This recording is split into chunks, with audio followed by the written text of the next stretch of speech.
que são destaques. Venha palpitar no compasso das batidas de um coração cheio de perguntas e respostas. É jornalismo de qualidade.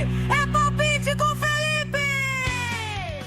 Olha que coisa boa, nosso vice-presidente Gervásio Santos presente aqui no programa Palpite, né, na nossa rádio do Imparcial, no Jornal Imparcial, né, esse programa, desembargador, tanto é para a rádio, como é para o online, como é para o impresso. Né? Uma vez por semana nós temos o prazer de receber uma pessoa que tem assuntos importantes para a população, para a comunidade, para o Maranhão. Seja bem-vindo. Muito obrigado, Felipe. É um prazer meu e agradecer pelo convite de estar aqui na rádio do Imparcial, no seu programa Palpite. Acho extremamente importante essa comunicação e utilizar os meios de comunicação para falar com a sociedade, para esclarecer pontos e dúvidas que eventualmente a sociedade possa ter em relação ao Poder Judiciário. É essa a nossa missão e aqui nós estamos à disposição.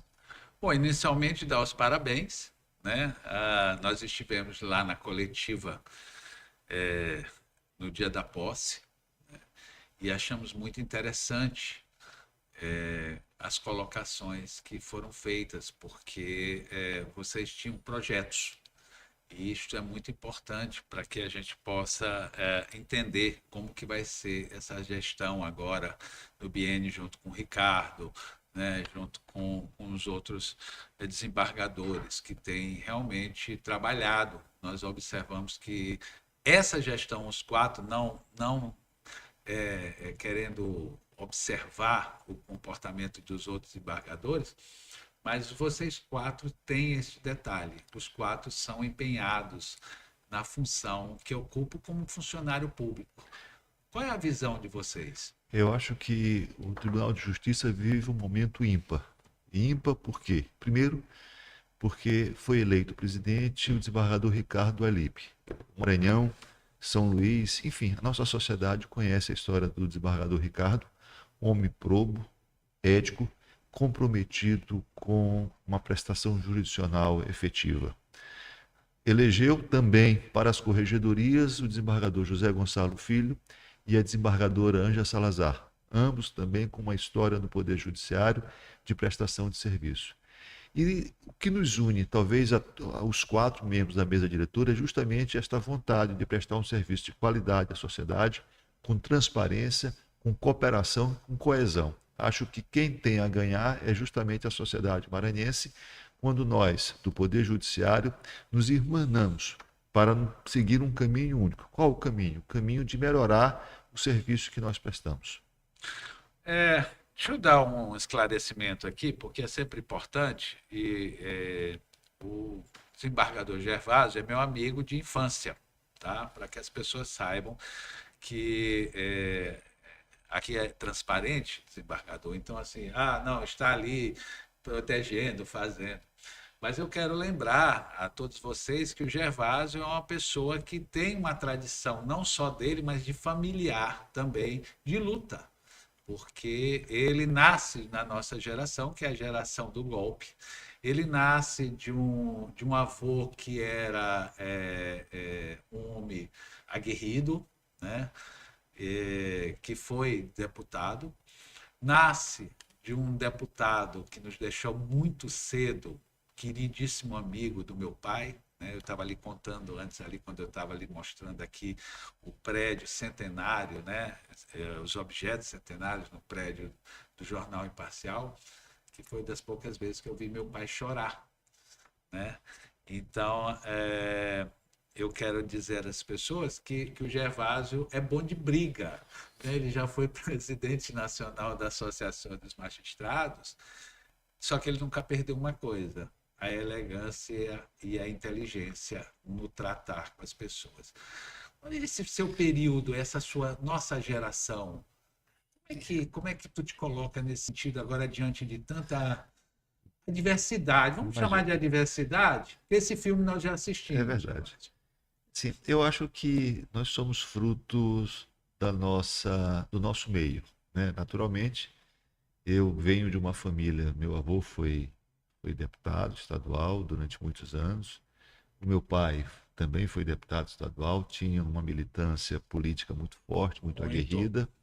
E, naturalmente, diante desse cenário do seio familiar, né, eu, na universidade, evidentemente, tive participação no movimento estudantil e a vida nos traz por alguns caminhos, né? Então, eu muito cedo ingressei na magistratura, como todos sabem, o magistrado ele não pode ter nenhum, e não deve ter, eu defendo que não deve ter nenhum tipo de participação política ou partidária, mas isso não significa dizer que ele não é um agente político, que ele não possa, dentro dos limites fixados pela Constituição, contribuir, né, politicamente, numa política P maiúsculo, para a melhoria da prestação jurisdicional, para a melhoria do poder judiciário, para a melhoria da própria sociedade. Então, essa veia, talvez, né, política que veio do seio familiar, me levou, no âmbito da magistratura e com os limites inerentes à função de magistrado, a também fazer uma política, só que a política associativa. Eu fui presidente da Associação dos Magistrados do Maranhão durante 8 anos. Eu, na verdade, compus 2 mesas diretoras da Associação dos Magistrados Brasileiros e eu não cheguei à presidência. Eu disputei por 2 vezes a presidência. Perdão, isso aí Em, foi 2000, em 2010, eu perdi a eleição para o desembargador Calandra, que era de São Paulo. Naquela oportunidade, eu ganhei em 18 estados, mas perdi a eleição por conta do volume de votos em São Paulo. E em 2016, eu reconstruí, era uma eleição nacional muito difícil, reconstruí todo esse processo e fui novamente candidato. E dessa vez perdi por 100 e poucos votos, no universo de 13 mil votantes, também para um colega do estado de São Paulo. Mas todas essas lutas, né, elas foram muito importantes para formar uma visão a respeito do judiciário como um todo. Né? Eu costumo sempre dizer que quem não sabe perder porque não estava preparado para ganhar. De maneira que é um processo natural, foi feita uma escolha, o estado de São Paulo com um número expressivo de É importante magistrados. até a gente citar, porque assim, nós temos no Maranhão quantos embargadores? 37. 37. São Paulo, 360. que né? na verdade só atuam mesmo, lá como dizem. É que, na verdade, sim, a eleição era uma eleição nacional. Então, votavam magistrados de todos os estados, né? É uma eleição extremamente difícil. O fato é que, eventualmente, essa fase da minha vida na magistratura ela foi ultrapassada. Eu dei minha contribuição para a política associativa, dei minha contribuição, inclusive, nas lutas internas que ocorreram no âmbito do Poder Judiciário. Acho que a minha geração no associativismo ela deu uma contribuição muito importante ao nosso Tribunal de Justiça. E aí são outras fases. Né? Então, eu vou completar 35 anos de carreira. Né? Eu ingressei na magistratura em 1991. Então, você vai passando de fase. O fato de ter chegado ao Tribunal de Justiça e, eventualmente, ter tido o apoio dos meus pares para assumir a vice-presidência, ela me dá uma responsabilidade, eu diria que é uma responsabilidade extra. Eu preciso trazer essa experiência do movimento associativo, mas ter a compreensão de que, agora, como membro da mesa diretora, eu tenho um outro papel. Né? Não se abre mão dos princípios, não se abre mão da transparência, não se abre mão do compromisso com a ética, nada disso. Mas o papel é outro papel. Né? Então, antes... E isso é muito importante. E eu sou muito grato e acredito com muita sorte de compor uma mesa diretora com o desembargador Ricardo Alib e com os demais desembargadores, porque são pessoas que compartilham os mesmos princípios. Então, as nossas histórias são distintas, os nossos caminhos são diferentes, mas os nossos objetivos são únicos. Então, isso é muito importante para o judiciário como um todo. É verdade. Mas não há como não lembrar da sua participação naquela época, porque a imprensa se deliciava. Vamos ser claros. Não porque era agressiva, nada disso, mas é porque era tão bem colocada, né, o papel da associação dentro do contexto, né, que quem estava à presidência na época não conseguia, a não ser negociar. É verdade. Não é? Eu acho que, assim, eu sempre defendi e continuo defendendo de que o movimento associativo Ele é uma força motriz que faz com que as instituições como um todo possam melhorar. Então, assim, quando você faz um debate sério, um debate adequado e às vezes um debate crítico, né, faz com que nós possamos refletir sobre eventuais omissões, eventuais falhas. Então, naquela oportunidade, naquele momento histórico que nós vivíamos, eu acho que a Associação dos Magistrados do Maranhão, em especial, ela cumpriu esse papel. Nós tínhamos algumas críticas à forma como era dirigida a instituição, e essas críticas, evidentemente, algumas adequadas, outras talvez exageradas, não significa dizer, faz parte do processo, não significa dizer que a gente acerta sempre, né? Mas o que era importante, eu sempre deixava isso muito claro, é de que não havia um conteúdo pessoal, não havia um personalismo nessa questão, ou seja, não era contra A, B ou C, mas contra a forma, em alguns aspectos que nós ali discordávamos. Eu poderia dizer, e isso sem medo de errar, que o Tribunal de Justiça do Estado do Maranhão, que o Judiciário do Maranhense como um todo, ele evoluiu muito nos últimos 15 anos, né? Nós hoje podemos dizer com um certo orgulho, né, e apesar dos pesares, apesar das dificuldades que possam eventualmente existir, de que nós certamente somos um dos melhores judiciários do Brasil. Tanto que o próprio CNJ reconheceu esse fato e nos atribuiu o selo diamante, numa premiação que tem do selo bronze, passando pelo prata, ouro e diamante. Que julga o quê? Que, na verdade, esse selo é o atendimento das metas definidas pelo Conselho Nacional de Justiça. Significa dizer que nós atendemos todas as metas que foram fixadas pelo Conselho Nacional de Justiça. É fato que isso não significa, e eu reconheço, muitas das vezes a sociedade tem uma certa, eu não diria desconfiança, mas assim, uma certa dificuldade de cumprir, uma certa resistência histórica. Mas assim, do ponto de vista institucional, nós atendemos absolutamente todas as metas do Conselho Nacional de Justiça. Isso demonstra nosso processo evolutivo, isso demonstra a nossa evolução. E eu tenho a compreensão de que nesse processo evolutivo, a entidade associativa, ela cumpriu naquela oportunidade, naquele momento histórico, o seu papel, que foi justamente fazer a crítica para que a própria instituição pudesse fazer uma autorreflexão e melhorasse. E os resultados, né, demonstram de que havia um acerto naquela postura, né? Não significa dizer que nós estejamos, né, suprindo todas as necessidades, não significa dizer que aqui e acolá não possa ter algum equívoco, mas esse é um processo natural do ser humano, né, das entidades públicas e privadas. A gente sempre precisa estar melhorando, né? Então, tem, claro, assuntos que sempre são capciosos, né, em todos os níveis de todas as instituições. Ao mesmo tempo que vocês ganham um selo diamante, inclusive, né, no período, houve uma grande discussão aqui entre os jornalistas, né, na redação, que o senhor esteve ali gentilmente visitando, mas houve essa coisa desse alinhamento de vitrine, como a gente chama, né, de olhar para a vitrine do outro e tentar entender como é que pode, né, ao mesmo tempo você está ganhando um fator diamante e o Tribunal de Justiça costando na própria carne. Eu até provoquei esse assunto na coletiva, e vocês colocaram uma questão muito clara, que na verdade veio de cima para baixo, né? Mas existe também os fatores que a gente conhece, né? Que o próprio tribunal chegou uma hora que disse assim, não dá, aqui, né, nós estamos investigando. Como é que hoje está esse processo, né? Mas eu quero chegar ao nacional. Por quê? Porque o ministro Flávio Dino, acertadamente, né, nem sempre acerta, mas acertadamente, começa a discutir o judiciário, né, porque ele é uma pessoa impoluta, né, dentro do histórico, né, do judiciário brasileiro. E ele traz dois fatores, né?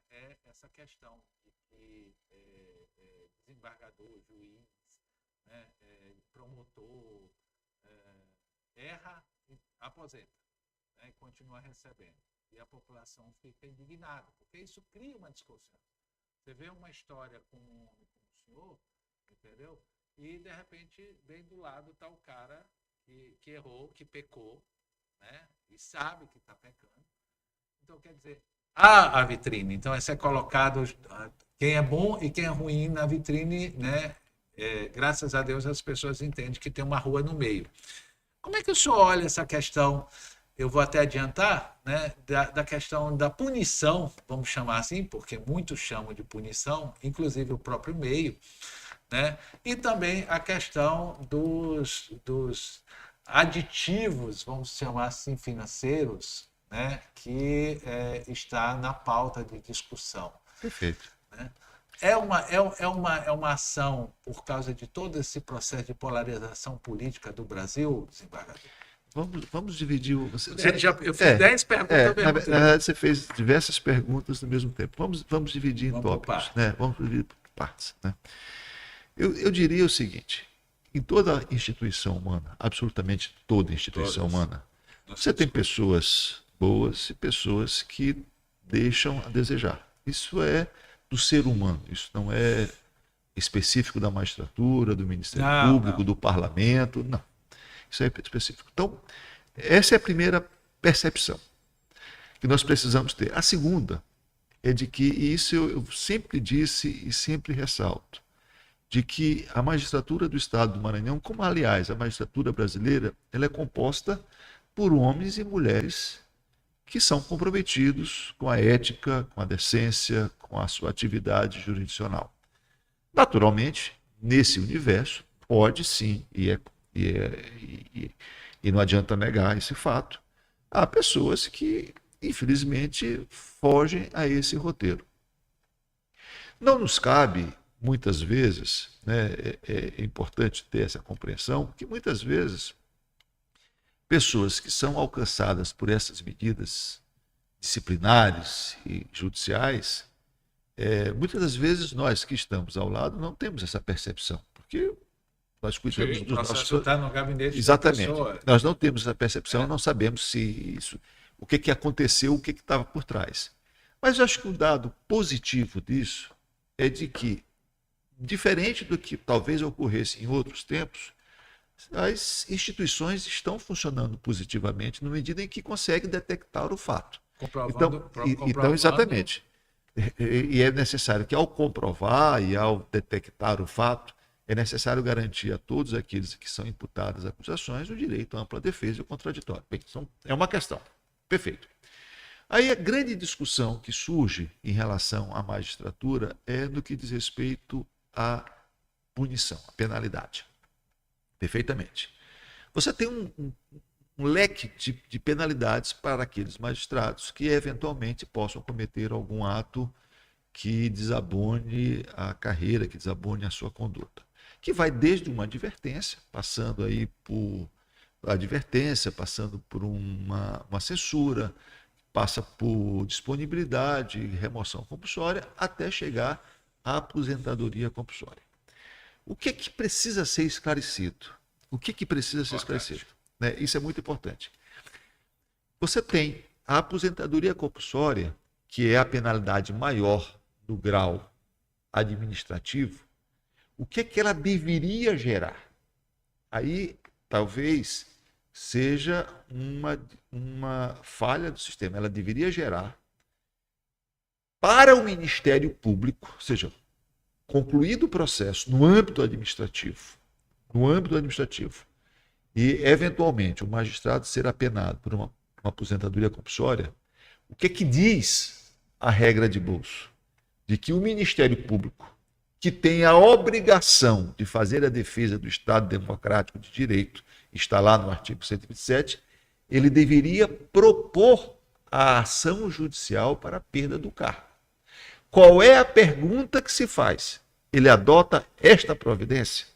Então, o que muitas das vezes se pensa, não, o juiz que cometeu uma falha, ele foi premiado com a aposentadoria compulsória. Só Só para para entender, é um corporativismo cruzado? não, aí tem que perguntar Ao Ministério ao Ministério Público. Vou Né? perguntar, Danilo prometeu voltar agora. Então, a aposentadoria compulsória. Ali é o final do processo administrativo. E deveria ser, por iniciativa do Ministério Público, o início do processo judicial, aí sim para a perda do cargo. Porque se cria uma imagem de que o magistrado não pode perder o cargo. Ele não pode perder o cargo de forma administrativa. Mas ele pode, e se for o caso, e se ficar demonstrado que efetivamente ele agiu contra a ética, ele pode perder o cargo do processo judicial. Mas a quem cabe propor esse processo judicial? Ao Ministério Público.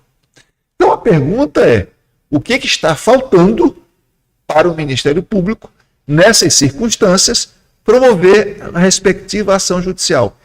E por que isso? Mas por que essa? Porque tem um detalhe. Nós vivemos hoje uma democracia, com as suas dificuldades, com a polarização, mas, né, apesar de tudo, nós vivemos uma democracia. E nada melhor numa democracia do que se ter a magistratura independente e autônoma. Por quê? Porque é a magistratura e é o judiciário que garante a democracia. Não existe no mundo democracia sem judiciário independente. Eles são como se fosse faces da mesma moeda. Só a democracia se tiver judiciário independente. E só a judiciário independente se tiver democracia. E aí está a razão pela qual, no âmbito administrativo, o magistrado não pode perder o cargo. Porque se, eventualmente, ele pudesse, haveria um risco para a própria democracia. E o que o ministro Flávio Dino, a quem eu tenho assim, um grande apreço e admiração, e uma amizade pessoal, que o Maranhão sabe em relação a isso, o que, na verdade, ele, ao propor aquela PEC, naquele breve período que ele esteve no Senado, ele, ao propor essa PEC, ele colocou o dedo na ferida. Eu acho que o debate é extremamente importante. Ele propôs o debate, é extremamente importante.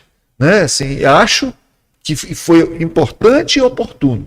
Por quê? Porque as pessoas realmente elas se perguntam, as redes sociais estão aí. Por que o magistrado fez isso e aconteceu e vai ser aposentado compulsoriamente? Por quê? E aí falta a discussão posterior. Né? Não, ele pode perder o cargo, só que no processo judicial. O que o ministro Flávio fez é o seguinte, vem cá, olha, está havendo aqui alguma disfunção, né? Porque a gente não tem visto as ações judiciais sendo propostas para essa perda do cargo. Então vou propor esse debate, né? Que já que se não está funcionando aqui, vamos ver por aqui, vamos ver por esta via. Eu respeito, né, a proposta, acho oportuno o debate, embora que me parece que talvez a melhor solução, né, e aqui, né, seja no sentido de que, uma vez aplicada a pena de aposentadoria compulsória, se for o caso, quando comprovado, respeitado o legítimo processo legal, o contraditório, o Ministério Público, sim, será acionado, ainda que automaticamente, para promover a ação judicial. E aí sim, você faz o debate no âmbito da ação judicial. Quando o senhor coloca automaticamente ou obrigatoriamente? Quando eu coloco isso, assim, não dá para... Mesmo que no final do processo não se comprove a inocência. Exatamente. Ou seja, comprove a inocência. Todos serão iguais. Todos serão iguais. Mas assim, eu acho que a proposta ela foi conveniente neste particular, de propor o debate. Embora talvez eu não concorde propriamente com a solução. Acho que a solução ela passa pela necessidade de que o Ministério Público tenha uma atuação mais ativa nessas questões. Não sei se... Não, claro. Ou seja, não é o judiciário que vai estar julgando os seus e nem protegendo. Não, será o judiciário que julgará, de qualquer forma. Claro, o judiciário que julga. Mas quem propõe a ação para a perda do cargo tem que ser o Ministério Público. Porque é preciso fazer essa distinção. O processo administrativo ele é uma garantia da própria democracia. Isso eu sei que é difícil, muitas das vezes, as pessoas compreenderem. Porque a gente vive num regime democrático, mas num regime de exceção, isso é essencial. Não, claro. E a nossa democracia, ela às vezes flerta, né? E está aí episódios recentes que demonstram isso.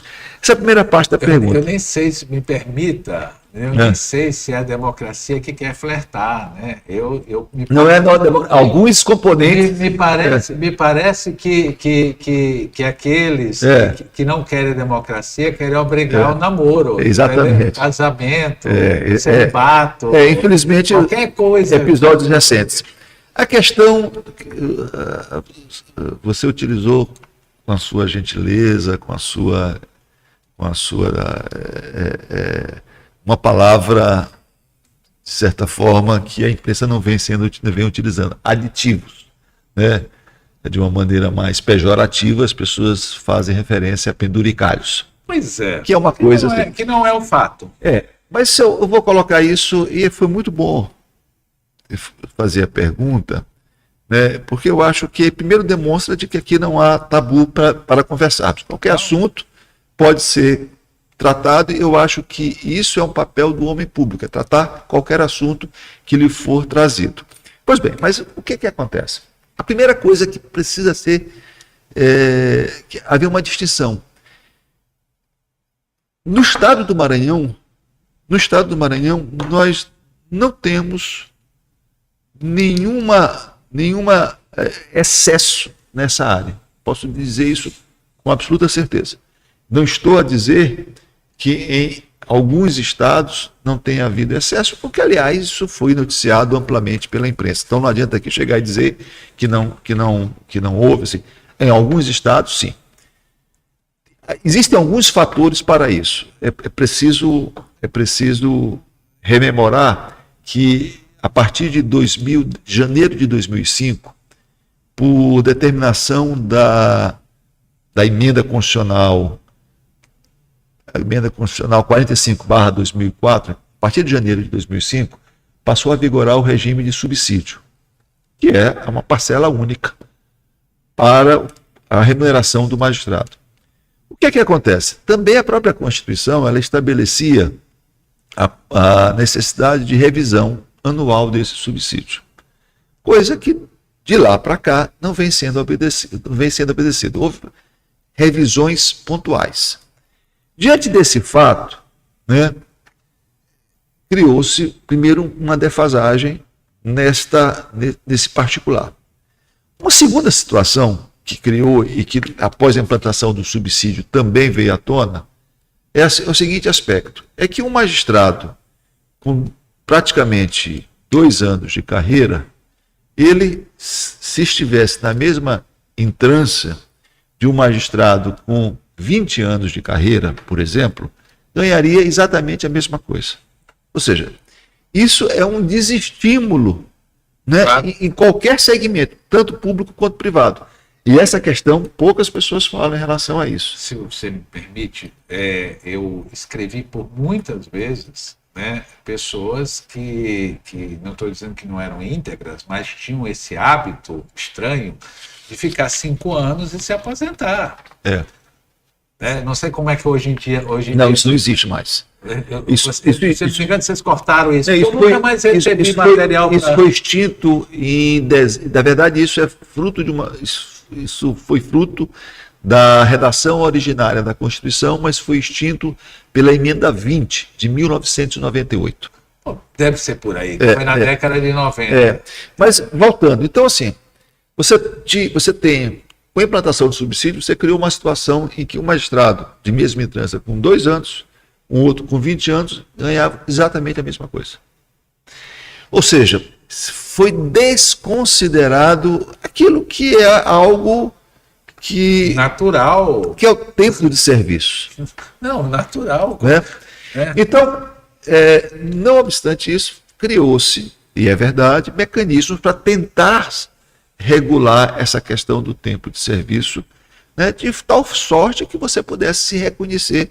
E agora, na decisão do Supremo, o Supremo também reconheceu esse fato de que era devido. Ele até criou o PVTAC, que é o período de valorização de tempo de serviço. Né?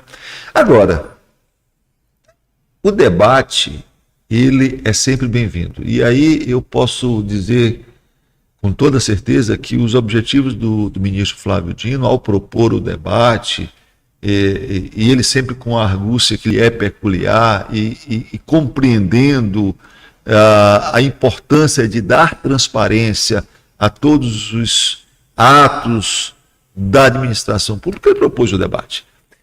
As conclusões do debate, né, que chegaram até agora, algumas delas eu não concordo. Acho que se deram de forma, talvez até de uma forma até que poderiam ser melhor trabalhadas. E acho que no longo do tempo serão corrigidas. Mas o debate foi muito importante. E posso dizer que esse debate foi importante, sobretudo porque ele coloca todos os tribunais na mesma página, né? Dá uma unificação na mesma página. Então, para que você tenha uma ideia, nós no estado do Maranhão, nós não recebemos, e era muito comum você ver a imprensa, algumas verbas que nós não tínhamos aqui. Por exemplo?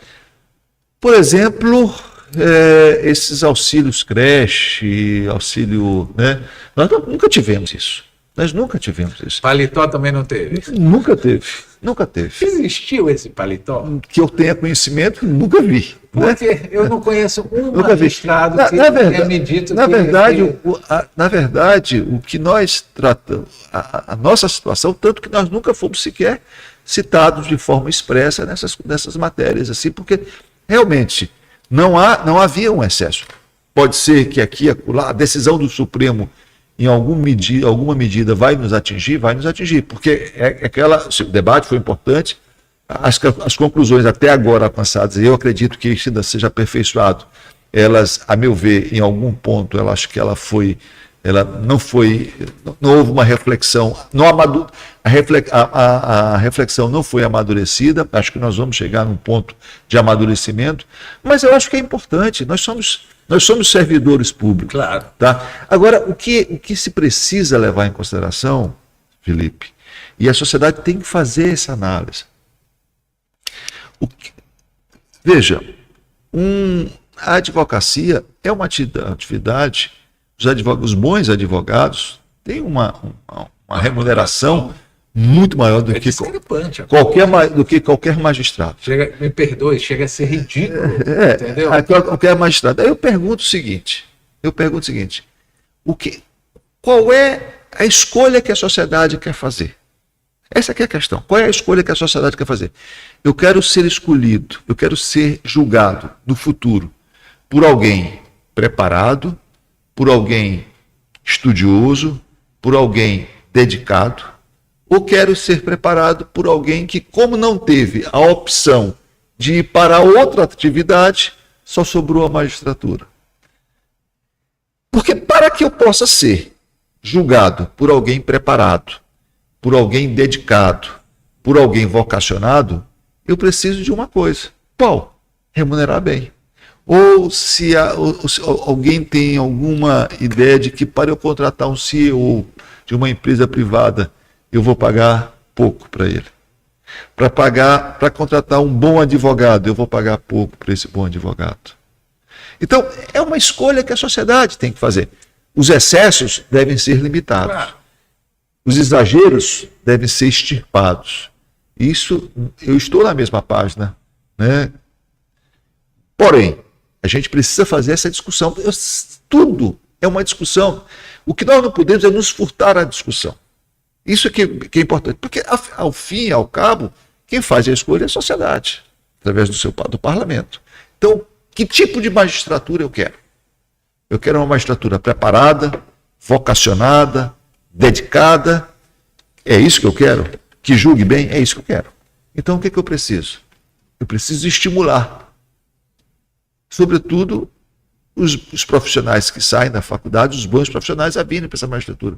Porque se eu não fizer isso, esses profissionais irão para outros setores que paguem, que remunerem melhor. Me permita, se não fizerem isto, vai se tornar bem aí o que é a política no Brasil hoje em dia, que os melhores não estão na política. Na sua grande maioria hoje em dia. Antigamente, né, quando a gente era menino, ou quando a gente militou e tudo mais, a gente tinha realmente grandes políticos, até os que a gente não concordava, eram grandes tributos, eram homens preparados e tudo mais. Hoje, o que nós olhamos aí nessa ampla discussão, desembargador, é que o Congresso Nacional grita que o Judiciário tomou o lugar dele, né? Mas porque se prestou a isso, né? Então, essa proposta vem, não sei se o senhor vai concordar comigo, que essa proposta vem num momento mais delicado que o Judiciário está passando. Se é que a gente pode dizer que é o mais delicado, mas indiscutivelmente dos tempos, é o que ele mais está exposto. Eu volto a insistir, assim, eu acho que o debate que foi trazido pelo Supremo, né, ele pode ser doloroso aqui e acolá, mas ele é importante. Ele é importante. Agora, também é preciso que a gente tenha a compreensão da necessidade, e acho que o Supremo tem essa compreensão, e é uma questão de ajuste, e isso vai ser ajustado, da necessidade de valorização da magistratura. E não se valoriza, né? E valorizar a magistratura significa valorizar o Poder Judiciário. Quanto a essa questão do Supremo, assim, é muito interessante. Eu, como magistrado, eu nunca julguei um processo ou apreciei um processo porque eu quis fazer isso. Na verdade, eu julguei o processo porque eu fui provocado. Então, é preciso que se tenha a ideia de, mas o Supremo, ele interfere no âmbito do Legislativo. Não. Ele não age de ofício. O Supremo não vai lá e diz, olha, faça isso ou deixe de fazer aquilo. Sim. Não. Há sempre alguém que propõe uma ação. Agora mesmo nós escrevemos sobre isso. Alguém que propõe uma ação. Então, assim, na verdade, e quem define quem é legitimado para promover uma ação? O Congresso. É o Congresso que define, através, né, das regras constitucionais, que ao fim e ao cabo cabe ao Congresso, que define a quem cabe promover as ações diretas junto ao Supremo. Então, essa crítica que é a sacada contra o Supremo está interferindo, o Supremo está agindo assim, assado, na verdade é uma crítica que ela padece de consistência. Porque o magistrado, eu vou usar uma expressão aqui que eu não gosto de utilizar, que é uma expressão latina, né? Ao magistrado é vedado aquilo que se chama de non liquer. Né? O que é non liquer? O que é isso? Eu não posso receber uma ação e dizer, não, essa aqui eu não vou julgar. Não vou julgar porque eu acho que não é o caso de julgar. Né? Pode se dar por impedido. Não, mas é assim, posso dar por impedido. Aí vai por um juiz. Mas é porque eu não gosto da cor do... Mas o non liquer é aquela assim, não é por impedido suspeito. Não é uma roupa que você vestiu, não. O tribunal não pode receber uma ação e dizer, não, essa aqui eu não vou julgar. Não vou julgar porque é uma matéria muito complicada. Não é essa a possibilidade. O judiciário ele não escolhe o que julga. Né? Ele tem que julgar tudo aquilo que chega. Né? E ao julgar, evidentemente, se ele é provocado, ele tem que dar uma resposta. Que pode, e certamente, vai agradar uma parcela e desagradar outra. Não existe... Eu não consigo julgar de forma... Isso não é futebol. É futebol que a gente diz, olha, deu empate. Né? O Flamengo não ganhou, o Fluminense não ganhou. Deu empate. O Fla-Flu deu empate. Não existe isso. Né? Aqui no Judiciário, sempre alguém vai ganhar e outra parte vai perder. E vice-versa. Isso faz parte. É do jogo. Né? É do jogo. Não dá para julgar empate. Não vou declarar empate. Não existe isso. Olha, esse é um assunto que provoca paixões em todas as esferas, na imprensa, no judiciário, no Ministério Público. O Ministério Público teve aqui, né, os dois pré-candidatos mais votados, o Eduardo Nicolau e o reeleito procurador, Danilo Castro. Todos os assuntos foram longamente discutido pela paixão, né, não só da defesa, mas também na questão de que precisa se esclarecer. A grande questão é que a população, né, hoje com a internet, sofre todo esse acúmulo de informações e quando chega principalmente um período eleitoral como esse, né, mas vamos dar uma adiantada, porque a gente tem que falar também da gestão. Só para entender, quantas comarcas nós temos com juízes no Maranhão? Felipe, para ser muito honesto, eu não saberia te dizer. Eu iria para outro assunto que é IA, mas eu vou deixar para uma próxima. Eu vou explicar por quê. Eu quero uma coisa mais eu vou explicar por quê. Sim. Nós estamos no dia 20 agora com uma sessão em que nós vamos promover vários magistrados. Então, a carreira da magistratura ela é dinâmica. Então, você tem entrância inicial, intermediária e final. Então, é uma espécie de uma escada. Então, nós temos algumas comarcas que estão vagas, porque nós estamos no processo de promoção desses magistrados, mas o que eu posso dizer, e aqui é preciso ressaltar que o presidente Froy Sobrinho, ao sair, ele fez um grande esforço para nomear o maior número de juízes possíveis. Então, no primeiro momento, todas as comarcas de entrância inicial, né, praticamente todas estão providas, mas isso não significa dizer que não haja espaços vagos nas comarcas de entrâncias intermediárias e, eventualmente, algum magistrado que foi convocado e que assumiu e que, às vezes, por ter uma oportunidade de trabalho melhor, acaba desistindo, mudando de estado, ou mudando. Essas pessoas não sabem, né? Porque... Então, eu não saberia te dizer exatamente quantas comarcas vagas nós temos. Temos algumas. Essas comarcas, a gente, a partir da quarta-feira que vem, né, nós teremos uma sessão que teremos mais de 10 entre remoções e promoções, justamente com esse objetivo. E ontem mesmo eu conversei com o desembargador Gonçalo, e esse é prioritário, é uma das metas prioritárias da Sua Excelência, que é justamente prover todas as comarcas com juízes que efetivamente possam estar presentes e participar do próprio cotidiano da sociedade. Nossos amigos sempre prestigiam muito aqui o Imparcial, né? E como o senhor não tem a menor dificuldade em deixar claro os processos. O Caio Saraiva esteve aqui conosco, né? Deu uma entrevista muito forte, muito contundente. Ele gosta da militância também, né? Mas ele tem uma elegância que é tradicional dentro da OAB. Mas nós estamos colocando a questão da vaga aberta até hoje, né? Por questões, quem está falando aqui é o Imparcial, por questões políticas, né? Por interferências indevidas, e ele prometeu que até o mês de junho, né, ele estaria com essa questão resolvida. Vocês têm conversado?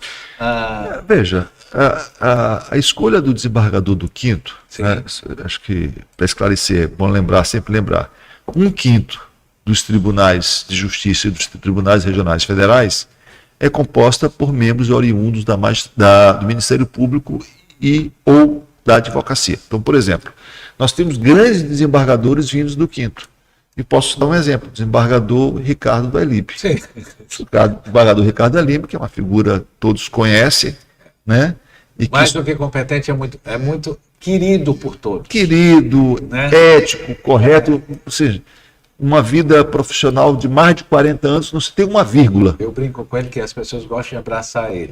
Não tem uma vírgula assim, porque é um homem correto, veio do Quinto. Sim. Desembargador Paulo Velten. Também outra pessoa absolutamente, né, a pessoa absolutamente fora de qualquer, né, crítica, acima de qualquer crítica, um sujeito competente, trabalhador, corretíssimo. Duro às vezes, duro. Desembargador Frois é do Quinto, veio do Ministério Público, né? Veio do Ministério Público. Então, assim, o Quinto ele tem a sua importância. Mas o processo de escolha do membro do Quinto, ele é um processo autônomo. Ou seja, a OAB tem a absoluta autonomia para encaminhar a lista sexta. Perfeito? O tribunal tem a obrigação, o dever de examinar se todos esses membros da lista sexta atendem os requisitos constitucionais. Se atender os requisitos constitucionais, faz a lista tríplice e encaminha ao governador do estado, que escolhe um. Então, são fases independentes. São fases absolutamente independentes. Na fase do Tribunal de Justiça, entre as nossas atribuições está qual? Formar a lista tríplice, mas verificar se aqueles membros da lista sextupla estão efetivamente cumprindo Sim. o mandamento constitucional. E se nós entendermos, como foi o caso específico, de que um ou mais não atendem esse requisitos constitucionais, nós não podemos alterar a lista tríplice. Há decisões do Supremo a respeito deste assunto. Há decisões do STJ a respeito do assunto. O que é que nós precisamos fazer? Devolver essa lista sexta.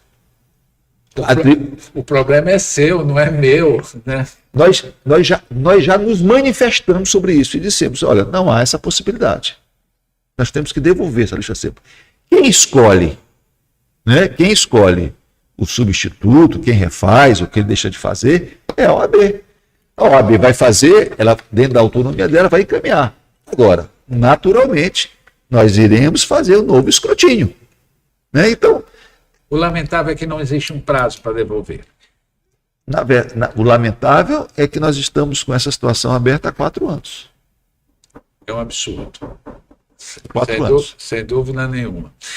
Olha, a sua assessoria é pior do que a presidência aqui em cima do Célio, entendeu? Porque eu sei do seu compromisso que o senhor tem agora e é claro que vai ficar aquela promessa de voltar, né? Promessa feita. O presidente também vai nos prometeu de vir.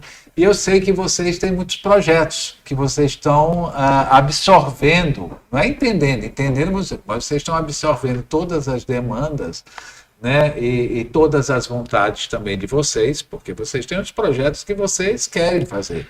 Como tem o que o Freud não conseguiu alcançar.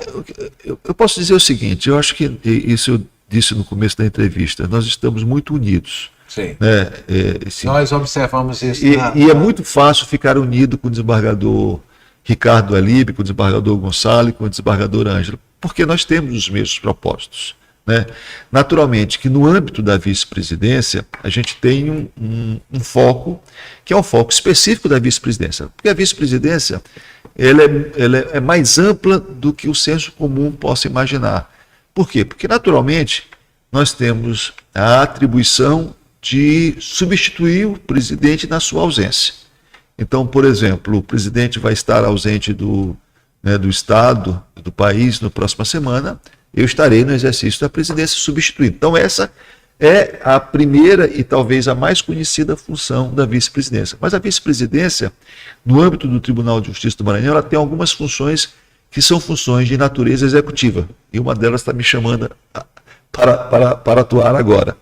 E o senhor está proibido de trazer Natasha.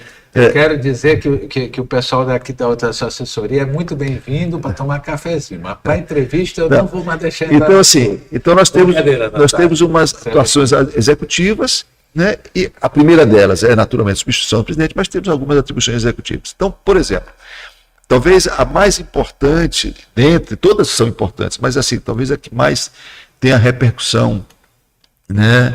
É justamente cabe à vice-presidência atuar no eixo, que eu diria, dos precedentes. Deixa eu explicar mais ou menos o que é isso. Né? Cabe à vice-presidência fazer a admissão dos recursos especiais que vão para o Superior Tribunal de Justiça ou dos extraordinários que vão para o Supremo Tribunal Federal. Então é a vice-presidência, evidentemente... O senhor está falando de processos judiciais. Judiciais. Não administrativos. Não administrativos. É a vice-presidência quem, observados os critérios constitucionais e legais, é quem diz se um recurso especial subirá ou não para o STJ, ou se um recurso extraordinário subirá ou não para o STF. Então, essa é uma atribuição que nos cabe. E uma outra atribuição tão importante quanto, né, mas que não é a única também, que é a de uniformização dos precedentes. Eu vou dar um exemplo para a gente poder encerrar. Se eu pedir para qualquer pessoa entrar agora aqui nesta sala, ela vai dizer, me descreva a sala. Ela vai descrever, olha, são 2 pessoas, né, 2 homens de meia idade, né, sentados de boa idade. Um à frente do outro, tem uma pessoa ali, tem isso, e vai descrever o ambiente. Aí eu vou pedir que ela saia. E vou pedir que uma segunda pessoa entre e descreva a mesma...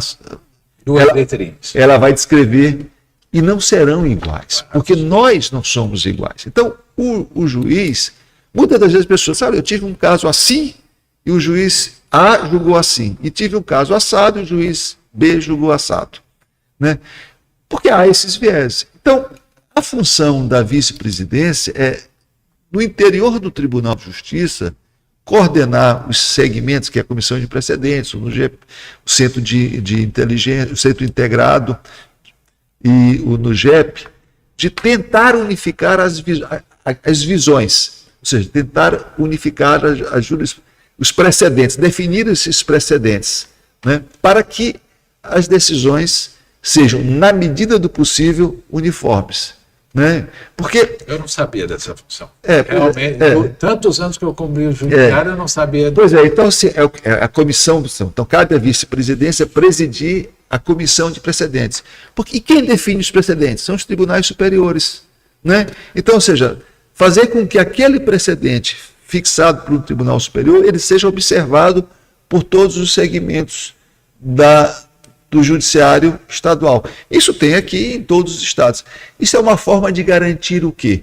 Segurança jurídica. É saber que uma causa A, que é parecida com a causa B, tem o mesmo tratamento jurídico, apesar dos vieses que são naturais. É isso. Bom, e lembrando também, né, para encerrar, que quem conhece o desembargador Gervásio, ou quem conhece a pessoa Gervásio, porque o desembargador, mais do que ninguém, é uma pessoa do povo, né, que tem vida comum, como todos. Né? Às vezes há uma coisa de endeusar, né, e que não cabe muito bem, né, principalmente no teu caso. Mas conhecendo, né, nesses 60 anos que eu conheço, perdão, você... Estou com 61. Então tu tem, nós dois somos da turminha porque nossa turma sempre foi mais velha do que a gente, porque a gente entrou mais novo do colégio, né? Mas lembrando que Gervásio Santos não é uma pessoa de ficar parada, não é uma pessoa de projetos já concretos. Ele sempre quer dimensionar.